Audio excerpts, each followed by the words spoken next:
Bonjour et bienvenue aux grandes discussions pour entrepreneurs. Ce sont des rencontres qui se veulent d'abord inspirantes. On rencontre des entrepreneurs qui ont des parcours exceptionnels, des succès ou des insuccès, mais chaque fois une histoire différente, une histoire qui est là pour vous inspirer, vous stimuler, vous donner des idées, vous encourager à poursuivre votre projet d'entrepreneuriat. Vous savez, Alias Entrepreneur existe parce qu'il y a un auditoire présent et dynamique. Alors, on a besoin de vous aujourd'hui, avant que se débute cette entrevue. Prenez quelques instants pendant que je vous parle pour aller faire un abonnez-vous. Allez vous abonner à notre plateforme, à notre média, soit sur YouTube, Facebook ou là où vous regardez actuellement ce contenu ou écoutez actuellement ce contenu.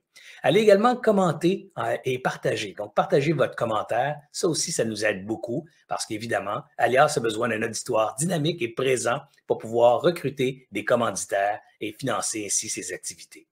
Alors, on compte sur vous. Partagez, commentez, likez, mais surtout, abonnez-vous. Parlant de commanditaires, on en profite pour remercier la Banque nationale, partenaire depuis les tout débuts d'Alias Entrepreneur, ainsi que le réseau Mentorat, le CETEC, Centre du transfert des entreprises du Québec, ainsi que le ministère de l'Économie et de l'Innovation, sans qui tout ce projet n'aurait pas lieu. Alors, un grand merci à vous tous, chers commanditaires. Et maintenant, place à cette entrevue inspirante.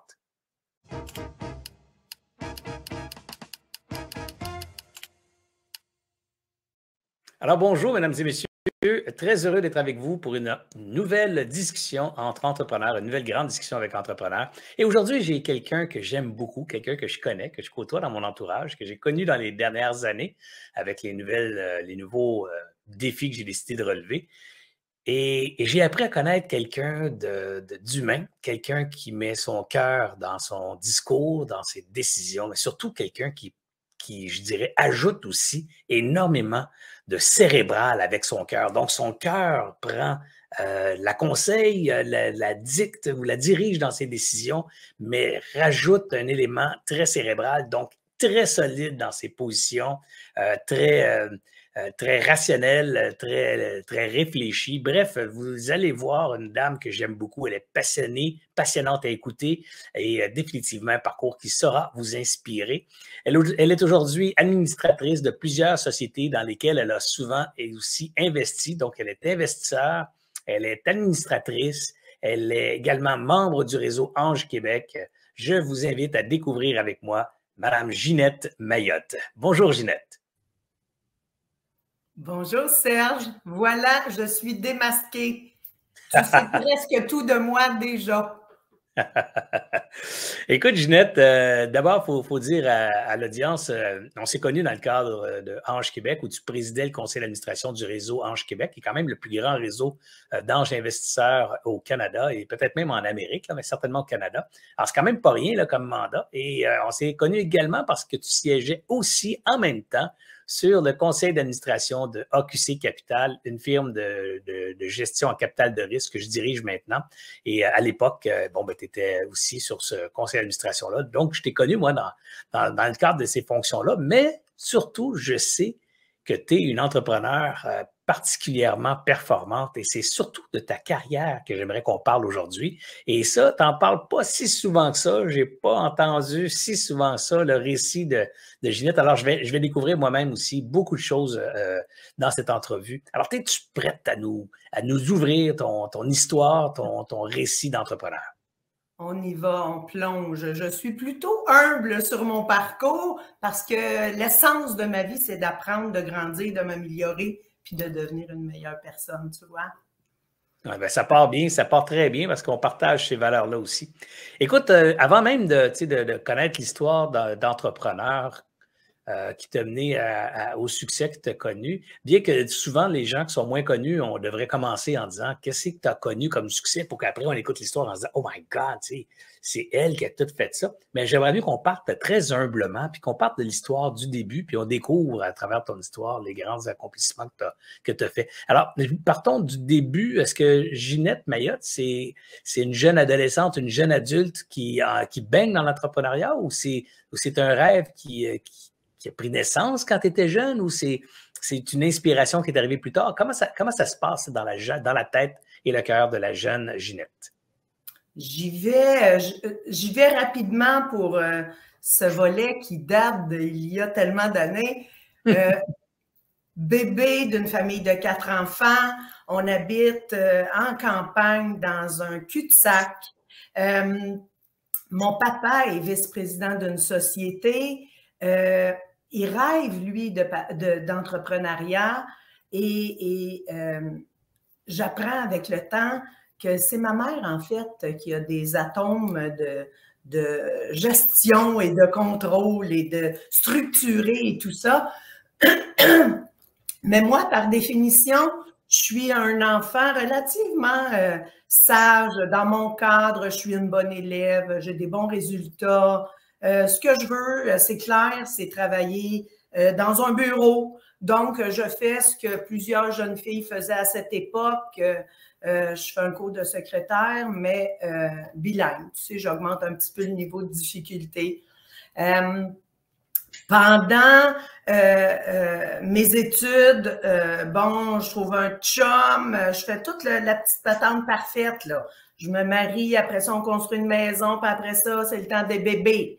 À cette époque-là, je travaille chez Papier Scott, Kruger maintenant, et je m'emmerde, hein, on va dire comme ça. Je trouve ça vraiment ennuyeux. Je dis souvent que je n'ai pas besoin d'utiliser mon cerveau pour aller travailler, tu vois.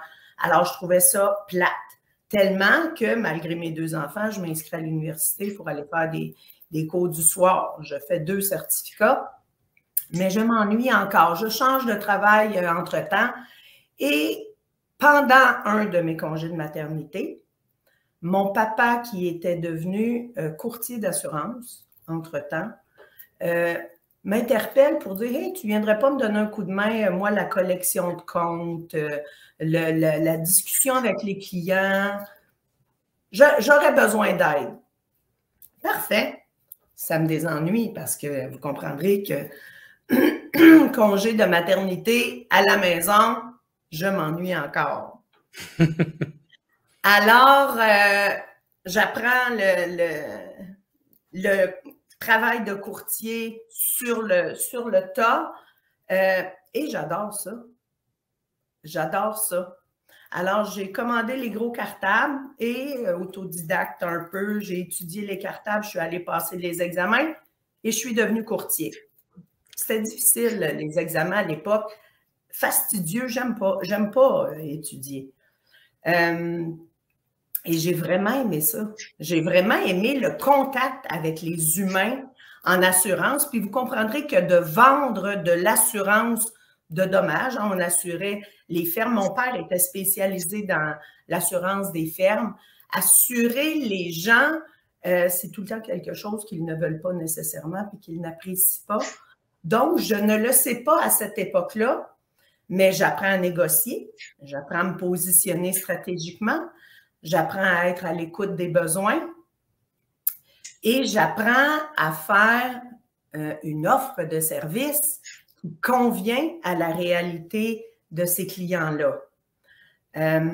J'arrête ou j'attends pour Non. En fait, moi, je ne voulais pas te couper parce que, évidemment, c'était impoli de couper quelqu'un. De deux, je t'ai pendu à tes lèvres parce que j'aime ça, écouter les histoires des autres. Puis, il y a quelque chose qui est frappant. Ça ressemble à tellement d'histoires entrepreneuriales, Ginette. C'est les gens qui ont décroché de l'école ou du chemin traditionnel ou du chemin qui était écrit pour eux d'avance par la société ou les parents, puis à un moment donné, ils se décident soit d'écouter leur désir profond ou soit que la vie leur met une roche dans la route, là, comme la tienne. Là, toi, tu t'emmerdes, ça va pas bien, tu n'as pas de fun, puis tout à coup, oups, par hasard, la vie t'attire dans un chemin que tu n'avais pas prévu, que tu n'avais pas planifié, puis tu découvres dans ce chemin-là, enfin, ta nature, celle qui te fait vibrer, celle qui te passionne. Et c'est un chemin d'autodidacte. Alors, souvent, les gens me demandent, Serge, à quel cours je dois aller étudier pour devenir entrepreneur? Puis la réponse, c'est jamais la bonne. C'est-à-dire, c'est pas un cours qui fait que toi, l'entrepreneur. L'entrepreneur, ça part de l'intérieur avec un désir de s'épanouir dans un champ d'activité quelconque. Et la formation, c'est les outils que tu vas chercher pour exceller dans ton domaine, comme exceller comme entrepreneur. Là, il y a beaucoup de domaines que tu dois maîtriser. Bref, on va découvrir ça à travers ton parcours. Et je trouve ça bien intéressant. La question aussi que je voulais te poser, c'est tu as 2 enfants à ce moment-là ou 3 enfants? Ou... 2, j'ai arrêté à 2. J'ai eu mon OK. garçon et ma fille, j'étais comblée, on arrête ça. Là, tu avais quoi, 22 ans? J'avais presque 22 ans. Regarde, j'ai eu ma fille en 90 et je suis née en 63. En 63, donc en 90, c'était 37 ans. J'avais 26 quand j'ai eu ma fille. 90, pas 2000, Serge. Ben oui, Ouais, 90, excuse-moi. j'avais 26 ans quand j'ai eu ma fille. Alors, à 26 ans, j'avais terminé Donc, tu la étais à 26, maternité. 27 ans quand tu commences à travailler avec ton père puis que tu découvres Oui, un plaisir pour l'entrepreneuriat. j'étais en congé de maternité de ma fille, puis bon, voilà, j'allais allaiter, puis je venais travailler, j'allais allaiter, puis je revenais travailler, tu comprends? Ouais, dans ce temps-là, on n'allaitait pas au travail. Ouais. Non! Non! Alors, tu vois, je ne savais encore pas que j'avais de l'intérêt pour l'entrepreneuriat. Alors, je comprends, Ginette, qu'à ce moment-là, 27 ans, 2 enfants, on allait à la maison, on travaille au bureau, on découvre l'entrepreneuriat. Qu'est-ce qui fait maintenant là, que tu décides de t'impliquer davantage dans cette nouvelle passion naissante chez toi? Ben, en fait, j'ai découvert ce besoin d'apprendre, puis de grandir, puis de devenir meilleure, plus complète. Tiens, voilà, j'aime bien utiliser le mot plus complète. Alors, écoute, il y a eu au long de ces années-là une opportunité de devenir actionnaire de la société par le biais d'une acquisition. Alors, je suis devenue un petit bébé actionnaire. Ensuite. Un petit bébé actionnaire, ça veut dire que tu dis ton père achète une autre entreprise, puis dans la Non. transaction, il t'en donne. Alors, explique-nous comment tu deviens actionnaire. OK, d'accord.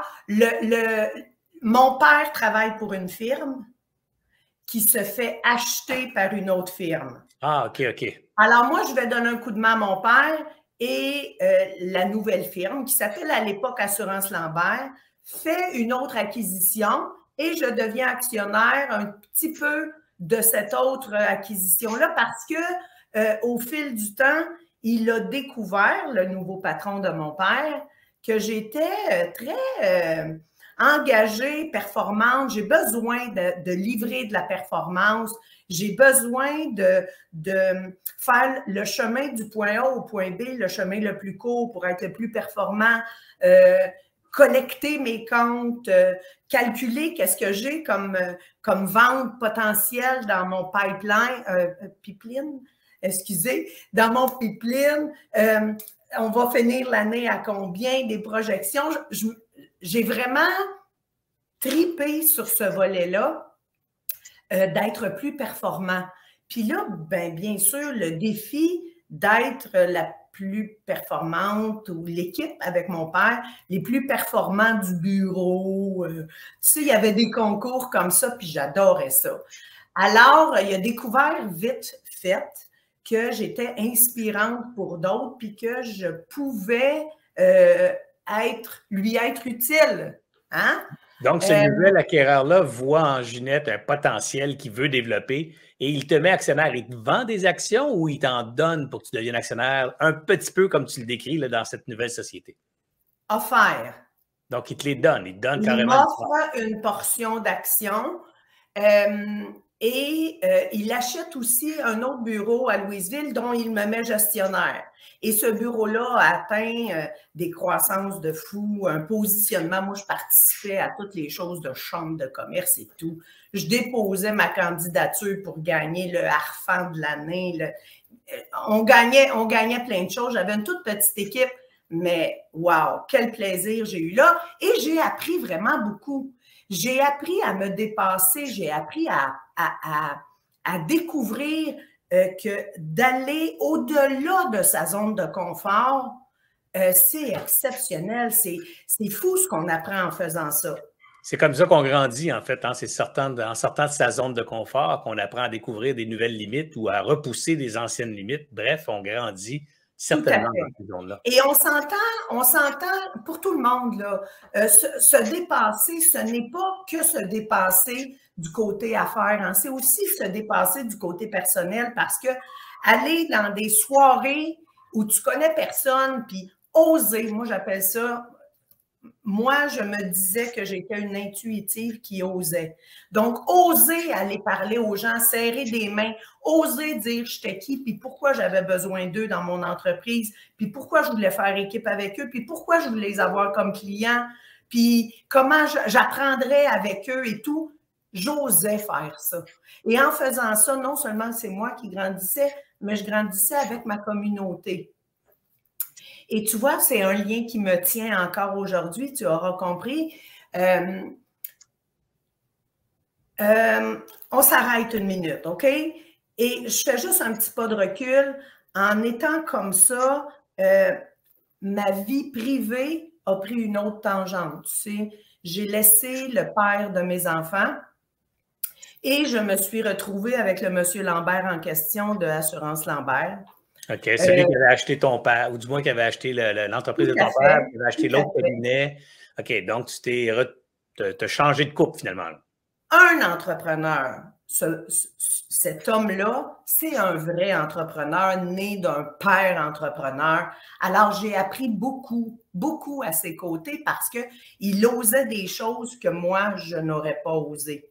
Il faisait des acquisitions, je participais aux acquisitions, il me permettait d'assister aux négociations et c'est moi, bien sûr, qui m'occupais de l'intégration. Comment on intègre des acquisitions? Comment on arrime les cultures de société, la rémunération des employés? Tu sais, c'est plein de choses comme ça que j'ai appris sur le temps. C'est pour ça que d'entrée de jeu, je me dis souvent comme une self-made. Tu sais, j'ai appris toutes ces choses-là jusqu'à devenir un actionnaire plus important, jusqu'à devenir la présidente de la société parce que mon conjoint, il était tanné de ça.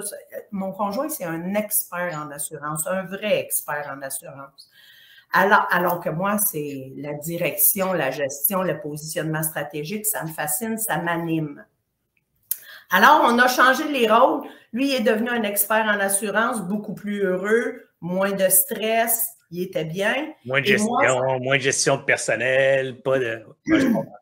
Et moi, ça me permettait d'aller vraiment où j'avais le goût d'aller. Tu sais, tu disais, Ginette, c'est une fille de cœur avec un bon raisonnement. J'ai su arrimer ces deux éléments-là, comme je disais tantôt, parce que je m'améliorais côté professionnel, mais je m'améliorais aussi côté personnel. J'étais très à la recherche de devenir une meilleure personne sur tous les plans. Alors, ça faisait de la turquoise. Hein? Notre entreprise s'appelait La Turquoise. On avait à cette époque quelque chose comme 100 millions de chiffre d'affaires avec 120, 135 employés, quelque chose comme ça. On quand même pas une petite organisation, je t'arrête tout de suite, là, mais tu sais, juste ça, c'est 100 millions de chiffre d'affaires, on va se le dire, c'est quand même un chiffre remarquable. 130 employés, c'est une bonne équipe, c'est pas mal de monde à gérer. Et tout ça est sous ta responsabilité avec un conjoint expert, mais maintenant, c'est ta responsabilité. Tu as ouvert une parenthèse, puis j'aimerais ça rentrer dedans un petit peu. On parle rarement de ça, nous, de la vie personnelle des entrepreneurs, puis partir avec se séparer en plein milieu de son parcours, puis recommencer sa route. Dans ton cas, avec un collègue qui était en plus le patron de la boîte et tout ça. Comment tu as vécu ça, sans nécessairement rentrer dans les détails, là, mais c'est tellement important, Ginette. Moi, j'ai un parcours semblable aussi. Moi aussi, je me suis séparé pendant la croissance de ma business, puis c'était une période très difficile de ma vie personnelle qui a eu évidemment quelque part des impacts sur ma vie professionnelle. Comment ça s'est passé, toi, ce bouleversement là, dans ta vie personnelle et les réactions ou les répercussions dans ta vie professionnelle?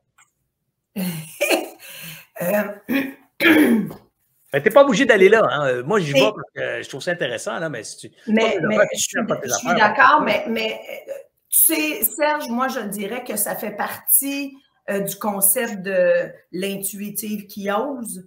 Tu sais, quand une relation, à mon avis, est allée au bout de ce que tu considères qu'elle pouvait aller, ça prend du courage pour oser terminer une boucle pour laisser la place à une autre relation qui s'ouvre. Donc, tu sais, on parle beaucoup de courage managérial, mais dans une vie privée aussi, ça prend du courage pour assumer qu'il y a une boucle de ton histoire qui se conclut, puis comment on peut conclure ça de la façon la moins douloureuse possible, parce que c'est douloureux. Puis il y a tout le temps, comme dans la vie d'entreprise, il y a tout le temps des éléments dans la vie privée que tu n'avais pas prévus. Hein? Puis quand tu boucles la boucle, il arrive des choses qui te perdent encore davantage parce qu'on s'entend que dans la vie privée, il y a de l'émotion de ceux que tu aimes là-dedans. Ben ouais. Donc, tu apprends aussi à gérer ces éléments-là, mais ça se transpose aussi au monde des affaires. Hein? Le courage managérial, oser dire des choses que les gens peuvent avoir de la difficulté à recevoir, mais quand on dit des choses pour le bien de la personne qui est en face de soi, je crois que tôt ou tard, la personne, elle ressent que tu lui dis des choses difficiles, mais c'est pour son bien. Tu veux l'aider, tu veux l'accompagner. Puis c'est pas évident qu'aujourd'hui, elle va le sentir. Mais peut-être que dans 5 ans, elle va dire, calique, tu sais, Serge, ou tu sais, Ginette, quand tu as fait ça, maudit que tu m'as rendu service parce que, regarde, tu m'as permis de. Donc, j'ai vécu de ça tout au long de ma carrière aussi. Et puis c'est intéressant ce que tu dis parce que, comme je disais tantôt, on n'en parle pas beaucoup de ça, puis il y a tellement de parallèles à faire. Il y a tellement de leçons qu'on apprend quand on traverse des défis comme ça, personnels, qui viennent justement te renforcer comme personne en affaires ou dans ta profession. Parce que là, tu parles de la peine que tu fais aux gens que tu aimes, tu parles des conversations difficiles qu'il faut que tu aies, respectueusement, sans mélanger l'amour et l'attachement et les objectifs de ce processus-là. Hein. Tu sais, quand tu te sépares, ça ne veut pas dire que tu n'aimes plus les autres, ça veut dire que tu as envie de parcourir un autre chemin. Mais la société vient mettre des mots dans cette affaire-là, dans cette séparation-là, vient mettre des rôles et des chapeaux qui ne vont pas, hein, mais la société te les met pareil. Puis c'est un peu pareil comme en affaires aussi. Tu sais, en affaires, quand tu prends des décisions, je me souviens d'une décision difficile que tu as gérée dans les débuts qu'on s'est connus, et à travers cette décision-là que tu as gérée, qui n'a rien à voir personnel, c'est pas une vie personnelle, c'est pas une décision contre une personne, c'est des décisions qui ont été prises pour la pérennité de l'organisation que tu gérais à l'époque. Et comme toi, ces décisions-là étaient pour la pérennité de Ginette Maillotte et son bonheur, et sa capacité de grandir et de continuer à vivre passionnément sa vie. Bref, les décisions sont prises pour les bonnes raisons, mais il y a des interprétations autour qui sont souvent difficiles et avec lesquelles on doit composer. Et c'est ce parallèle-là que je voulais entendre, parce que je sais ce que tu as vécu indirectement. J'ai vécu quelque chose de similaire. On a chacun nos histoires. Mais rétrospectivement, j'ai le même feeling que toi. Ce que j'ai vécu là m'a aidé à être plus fort après dans ma vie, à dire ça ne marche pas. Il faut que ça arrête. Ça ne va pas à bonne place. Puis des fois, ces conversations-là sont difficiles, mais parce qu'on les a vécues, on réussit à trouver les bons mots, les bonnes façons pour les exprimer. Puis on lâche prise en se disant, il y a un bout, c'est pas à moi, ça appartient à l'autre. Tu sais, si l'autre est en colère puis veut juste voir de la colère, ben ça ne m'appartient plus. Je vais essayer de changer ça. Ben, comme tu disais tantôt, puis ça va peut-être être dans 5 ans plus tard, 8 ans plus tard, qu'il va dire ou elle va dire, ah mon Dieu, c'est vrai que c'est une bonne décision. Mais dans le moment que ça se passe, des fois, il n'y a rien à dire, rien à faire qui peut changer la perception. Tu sais. Tout à fait, tout à fait. Tu sais, ce volet-là, ce courage-là, que je te parle, autant que j'ai osé dans ma vie privée, ce courage-là dans ma vie d'affaires m'a toujours rendu service et me rend encore service parce que tu comprends que quand j'accompagne mes startups, je ne leur dis pas toujours qu'ils sont beaux, sont bons, sont fins, sont capables, puis que la vie est rose, puis qu'il y a des licornes. Hein?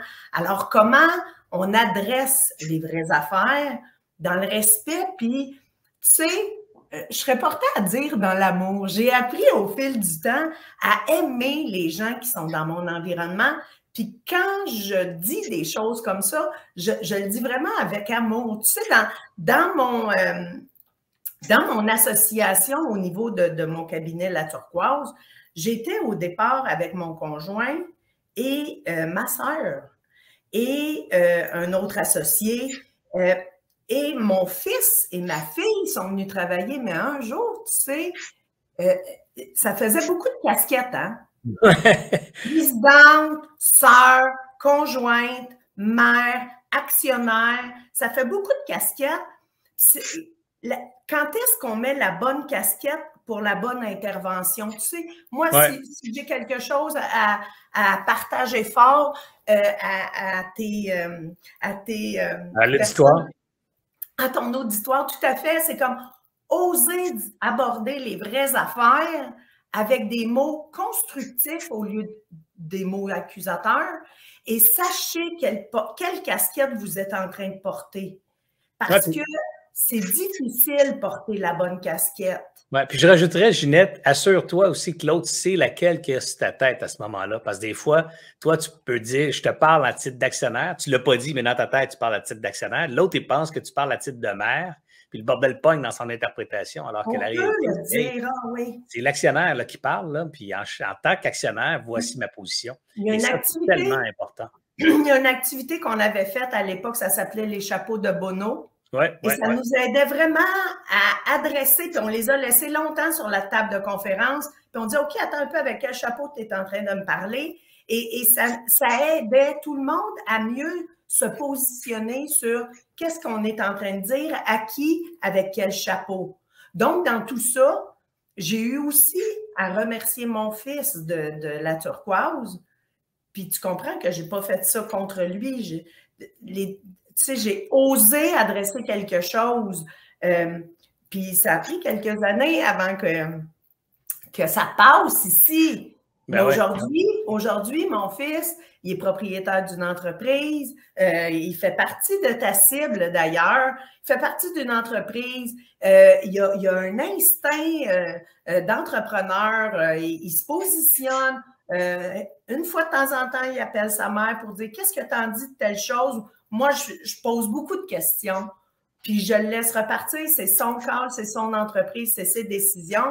Alors, tu vois, pour moi, c'est un signe que « Hey, Mom, tu as fait la bonne chose quand tu m'as dit sors donc de la turquoise, tu sais. » C'est ça la magie de ces entrevues-là, Ginette. Tu vois, c'est pas des entrevues formatiques, des questions prévues d'avance, mais tu sais, parfois, justement, il y a des tracks qui partent, puis c'est tellement révélateur, tu sais, comme cette track qui vient de partir, où les conversations difficiles dans le personnel deviennent une habilité extrêmement importante à maîtriser dans le professionnel, particulièrement quand tu diriges 150, 200, 250 personnes, puis même en passant, quand tu en diriges 8, 9, tu sais, moi, je dirige AQC Capital, on est 9 là-dedans. Je peux dire des conversations difficiles, j'en ai toutes les semaines, puis elles sont difficiles. Elles sont difficiles. Le soir, je pense à ce que j'ai dit, à ce que j'aurais dû dire, comment je vais le dire. Le lendemain, je vérifie comment le message est passé, tout ça. Mais c'est constamment ça. Moi, ma quête, c'est l'excellence. Fait que c'est clair que l'excellence, c'est un peu paradoxal. Tu sais, quand tu dis à quelqu'un que je cherche l'excellence, tout le monde dit ça, c'est bien beau. Mais regarde le bug que ça crée, c'est qu'à chaque fois que tu fais quelque chose, moi, je suis tout le temps en train de poser la question, on aurait-tu pu faire mieux? Et il s'envoie le message à la personne qui a fait le travail comme « Ah, c'est pas encore bon ». Et il faut maintenant que tu dises « Non, c'est bon ce que tu fais, c'est super bon. Je veux juste qu'on rajoute une question. Est-ce qu'on peut faire mieux? » Pour toujours s'améliorer. Tu sais. Mais il y a des gens, quand je dis ça, qui n'entendent pas « Est-ce qu'on peut faire mieux encore pour s'améliorer? » Ils entendent « Ah, mon Dieu, c'est pas encore satisfaisant. » Alors, cette dualité, quand tu es en quête d'excellence, crée des conversations des fois démotivantes, démobilisantes, frustrantes. Puis il faut que tu réussisses à ramener ça du bon bord. Bref, je fais un parallèle peut-être un peu complexe, là, mais je trouve que c'est important de faire le lien entre les épreuves personnelles qui, quelque part, te font grandir aussi, même professionnellement. Tout à fait. Tendre vers l'excellence. Tu sais, moi, j'aime bien dire, dans ma route, je tends vers. Je sais, je ne peux pas atteindre ça, hein, je ne suis qu'humaine. Mais comment je peux tendre vers? Tu sais, donc, ma route est remplie de ça, d'expériences que quand le soir, je me dis « comment j'aurais pu faire autrement? » C'est juste pour tendre vers, pour m'améliorer. Voilà. Cette conversation-là, c'est une belle attitude, en tout cas, que moi aussi, je caresse depuis longtemps dans ma vie, là, de tendre vers l'excellence ou la quête de l'excellence, qui fait que, justement, je suis tout le temps à la recherche de façon plus efficace de faire les choses, de façon plus performante, puis de façon more impactful, je n'ai pas le terme en français, mais qui crée plus d'impact, donc plus efficiente peut-être. Bref, on partage ça aussi, Ginette. Alors, on revient en arrière, on était rendu à 120 employés, une centaine de millions de chiffres d'affaires. Ginette, présidente de l'organisation. Qu'est-ce qui arrive par la suite? Une organisation qui s'appelle La Turquoise. Devinez quoi? Ginette recommence à un petit peu s'ennuyer. Ginette a besoin d'apprendre davantage. Alors, je m'inscris à l'Executive MBA HEC McGill. Hein? On augmente le défi un peu, anglais-français. Je parle pas pire en anglais, là, mais faire des lectures en anglais et tout, pour moi, c'est très demandant. Alors, je m'inscris à ça, non pas pour devenir présidente de mon entreprise, tu comprendras que je le suis déjà, mais juste comme pour ma culture personnelle, parce qu'on se rappellera que j'ai plongé dans le monde du travail avant de passer le bac et compagnie. Alors, je suis acceptée, dû à mon expérience, je suis acceptée dans le groupe d'Executive MBA et je plonge dans cette notion-là. À peu près quel âge, à peu près, là, juste qu'on se situe dans le temps? C'était le cadeau que je m'offrais pour mes 50 ans. Alors, je me suis inscrite à 48. OK.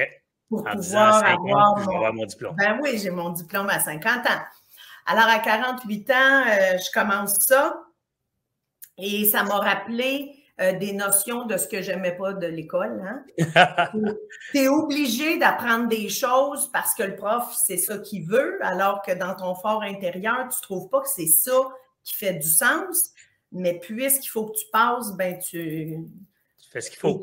Bon, ça, j'aimais pas cette notion-là, mais au-delà de ça, la majorité des cours nous permettaient vraiment de sortir ce qu'on avait, dans qui on était, et ça m'a permis, en fait, étonnamment, hein, tu sais, la fille est déjà présidente d'une société de 100 quelques millions, puis ça m'a permis de gagner beaucoup de confiance en moi.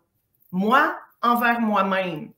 On dira ce qu'on voudra en Occident, hein, les papiers universitaires, les diplômes universitaires sont quand même assez reconnus quand tu parles avec des gens qui en ont. Hein? Donc, quand on parle aux exécutifs VP de société, quand ils savent que tu n'es qu'une entrepreneur sans diplôme universitaire, tu sais, le niveau de crédibilité il est différent, ou ressenti de ma part. Alors, ça m'a donné de la confiance en moi. Et tout au long de mon MBA, ce que j'ai fait, Serge, j'ai utilisé ma société comme un laboratoire gratuit. Alors, tout ce que j'apprenais, je revenais au bureau, puis je faisais équipe avec mes VP, puis je disais, OK, j'ai appris ça, qu'est-ce que vous pensez si on essaie de faire ça pour aller chercher de la performance ou un meilleur cadre ou un meilleur contrôle qualité, des choses comme ça. Écoute, j'ai vraiment eu un privilège immense d'avoir la société avec laquelle je pouvais tester des choses qui ont fonctionné. C'était fou. Mais 2 ans plus tard, Serge, Ginette, elle s'ennuyait encore. Elle a l'MBA en poche, la business qui va de plus en plus, qui grandit de plus en plus, tout ça, puis elle s'ennuie encore. Sérieux, on avait réussi à augmenter le chiffre d'affaires, puis on avait diminué le nombre de personnes d'une façon importante et le niveau d'engagement et de satisfaction était encore plus grand. Il y a des gens qui disaient de moi que j'étais comme un gourou. Parce que j'avais vraiment du fun à travailler avec mes employés. Tu sais, je n'avais pas l'impression qu'ils travaillaient pour moi. Je trouvais qu'on travaillait ensemble dans une direction qu'on avait achetée, une direction commune. Et c'était vraiment puissant. Tu sais, le fondement de seul on va vite et ensemble on va loin, bien moi, je te dirais, je l'ai vécu avec ma gang de la turquoise. Ah, c'est le fun, vraiment. C'est le fun aussi, Ginette, parce que tu vois, il y a quelque chose que tu viens juste de prononcer. Tu as dit, les gens ne travaillaient pas pour moi, mais avec moi. Et ça, c'est le vrai leadership. Tu sais, il y a des gens qui vont dire ces mots-là, mais vont les dire parce qu'ils répètent une formule qu'ils croient plus puissante, mais qu'ils ne maîtrisent pas vraiment. Parce que dans leur tête, les gens travaillent pour lui ou pour elle, puis c'est moi le capitaine, puis vous êtes mes employés. Alors que le vrai leadership, c'est les gens comme toi qui viennent dire, les gens travaillent avec moi, ils veulent participer à un projet, ils veulent participer à un grand rêve, et ensemble, on fait quoi? Et quand ça, on arrive à ce type de leadership-là, là, on a des équipes extrêmement performantes, des équipes motivées, allumées, qui ont du plaisir au travail. C'est ça le vrai leadership. En tout cas, c'est ça que moi, je reconnais comme le vrai leadership. Mais c'est celui que j'aime aussi et que je promouvois. Tu sais, on ne peut pas motiver les gens. Moi, ce que j'ai compris, c'est que la motivation, c'est intrinsèque. Hein? Donc, on peut les inspirer, mais à eux de se motiver à aller dans une direction ou une autre, mais on peut les aider à trouver qu'est-ce qui les motive. Parce que les gens, ils ne se posent pas cette question-là en général. Tu sais, qu'est-ce qui me motive? Moi, pas le choix, il faut que je vienne travailler. Ben oui, tu as le choix. Alors, l'entrepreneur, il y a aussi ça. Il y a aussi tout ça à challenger au sein de sa société. Comment je peux empowered, hein, c'est un mot très empowered mes employés pour qu'ils puissent aller chercher le plein potentiel de chacun d'eux-mêmes, tu sais. Donc, tout le monde grandit à la même vitesse que moi, je grandissais. Et c'était très puissant. Alors, tu t'ennuies. Malgré ça, tu t'ennuies. Alors, qu'est-ce qui se passe? Absolument. J'ai une opportunité de fusionner avec un autre cabinet aussi grand que le mien. Mais pour moi, ça voulait dire même chose en plus gros. Alors, c'est là que j'ai décidé de vendre. J'ai jasé avec mon chum. Tu comprendras que ça faisait longtemps que lui, il était prêt à vendre. Alors, on a vendu. On a vendu et c'est là que j'ai dit, OK, j'ai le goût de redonner à ma communauté parce que ma communauté a été vraiment généreuse pour moi. Et à cette époque, cher ami, vous étiez un dragon, si ma mémoire est bonne. Mais je t'arrête 2 secondes parce que tu me dis, je m'ennuyais, alors j'ai décidé de vendre. Donc, ta solution de ton ennui, c'est-à-dire, je vais sortir de là, je vais aller faire autre chose? Je vais aller apprendre un tout autre domaine. OK. Donc, quand pour toi, tu disais, je m'ennuie, je vais fusionner, c'était pas, je m'ennuie, je vais fusionner quelque chose aussi gros, va devenir 2 fois plus gros, puis je vais continuer à gérer le 2 fois plus gros, parce que ça, tu as dit, c'est la même affaire que ce que je faisais, c'est juste 2 fois plus gros. Sais-tu quoi? Non. Je vais vendre, je vais évidemment m'impliquer dans la transition, dans la transaction, tout ce qu'il faut faire pour que ça marche. Puis je vais aller faire autre chose. Et à ce moment-là, tu ne sais pas encore quoi d'autre. J'ai vraiment le goût d'être une dragonne de ma région. C'est quoi ta région? C'est quoi ta région, Ginette? La MRC de Joliette. Je sais, là. Mais je sais et j'ai jasé la fille de Joliette, là, c'est elle. Tu sais, là, quand on dit la dame de Joliette, c'est Ginette. Oui, je voulais, tu sais, je voulais redonner, mais tu sais, quand tu vends une société, les gens savent que tu as vendu et beaucoup de fondations et tout t'interpellent pour que tu puisses donner des sommes. Ma passion à moi, tu l'auras compris, c'est le monde des affaires, la performance, le développement économique. Alors, je suis devenue présidente de la Corporation de développement économique de ma MRC pour voir comment on pouvait dynamiser et qu'est-ce que je pouvais apprendre de tout ça. Oh, fudge, j'ai appris, hein? J'ai appris que, tu sais, tous les éléments de politique qu'il faut attendre, puis non, ça se fait pas, puis attendre encore un peu, puis ça, pour moi, là, je t'avoue que ça a été difficile, très difficile.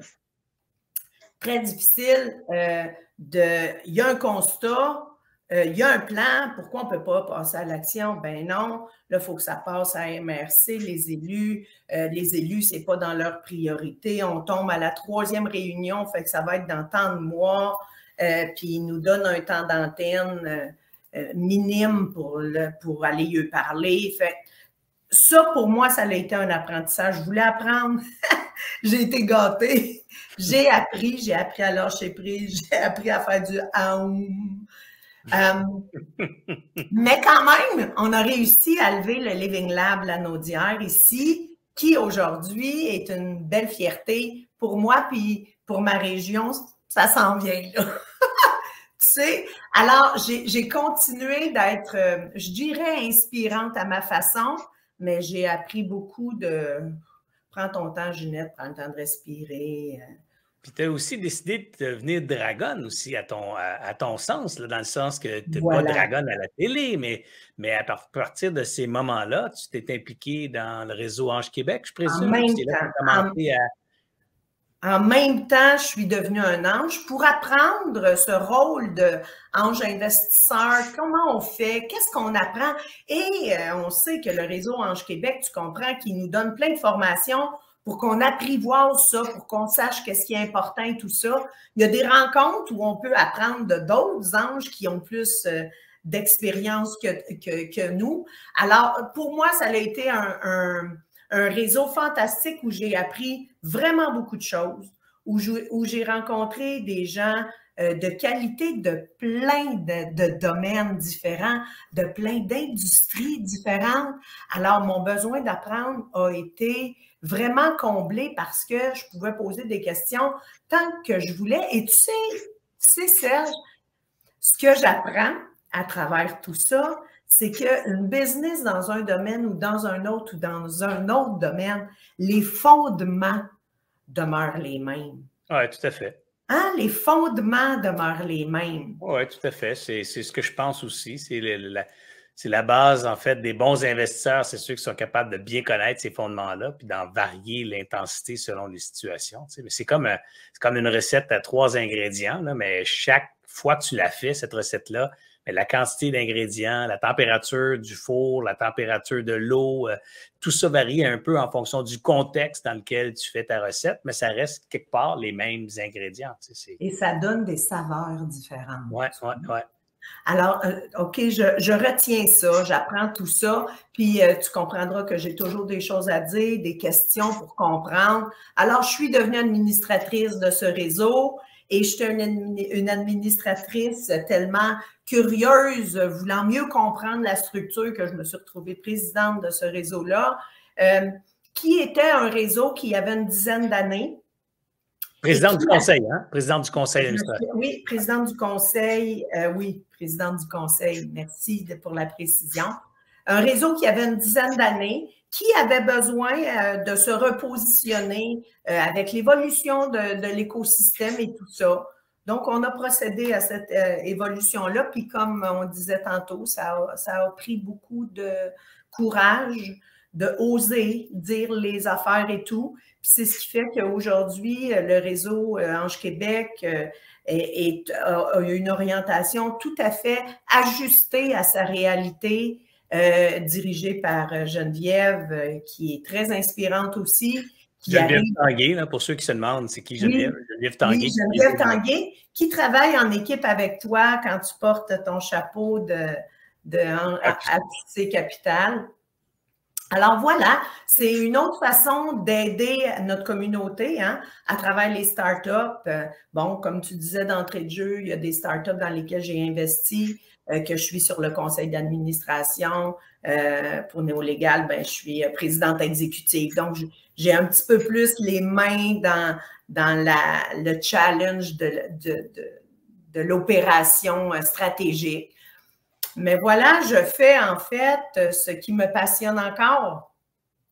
Dis-moi, un parcours comme celui-là, c'est quand même étonnant qu'on a trouvé une brèche tantôt dans le parcours non prévu de Ginette où je suis allé dans un élément personnel, mais qui a donné des réponses à des éléments qui sont importants dans la suite de ta carrière aussi. Ces conversations difficiles avec ton fils, des conversations difficiles avec le président du réseau Ange Québec et le conseil d'administration de l'époque, des conversations difficiles aussi avec toi-même probablement quand vous avez vendu la société, puis le pourquoi je le vends, le comment je l'annonce au staff, comment je l'annonce aux clients importants, aux partenaires.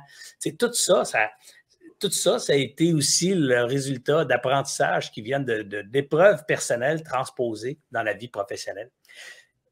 Comme je dis, je n'avais pas prévu aller là, mais je trouve ça tellement enrichissant que ça va faire certainement beaucoup de bien à beaucoup de gens d'entendre ça aussi ce matin, d'être capable de voir que les défis personnels, c'est pas une track parallèle, c'est toujours la même track. Puis cette track-là, les deux tracks, en fait, se croisent souvent dans l'existence et l'une nourrit l'autre.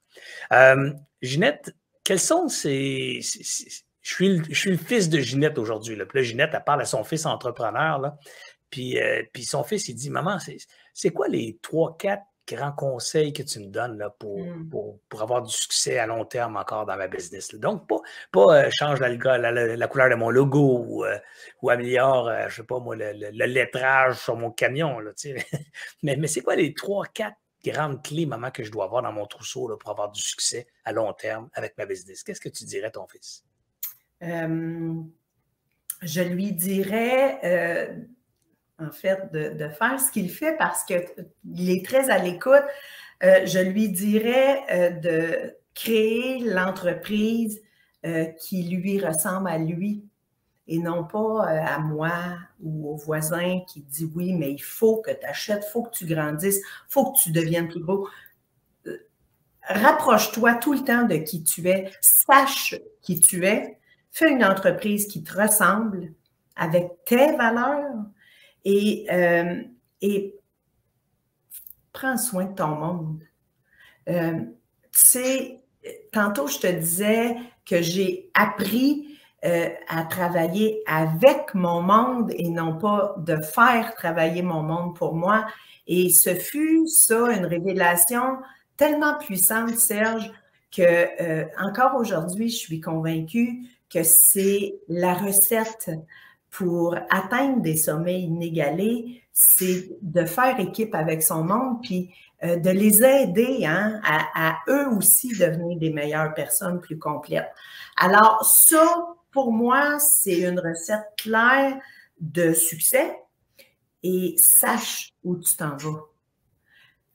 Sache où tu t'en vas.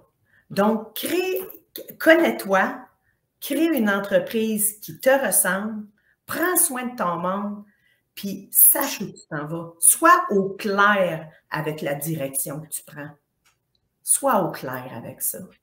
C'est des très, très bons conseils. Puis c'est le fun parce que c'est pas toujours les mêmes qu'on entend d'une personne à l'autre. Alors, quand on écoute une Ginette Mayotte, quand on écoute un Serge Beauchemin, Alain Bouchard ou Geneviève Evrel récemment que j'ai reçu, ben, c'est intéressant de voir que d'une personne à l'autre, on rajoute des éléments qui viennent compléter cette recette ou ce coffre à outils qu'on a parlé un peu plus tôt, là, qui permet d'avoir des vies enrichissantes. Puis dans ton message, c'est le fun, tu n'as pas dit créer la business la plus grande possible. Tu n'as pas dit deviens l'homme le plus riche possible ou comment tu peux devenir l'homme le plus riche à la planète. Ou tu as dit créer une entreprise qui te ressemble et c'est correct. Tu sais.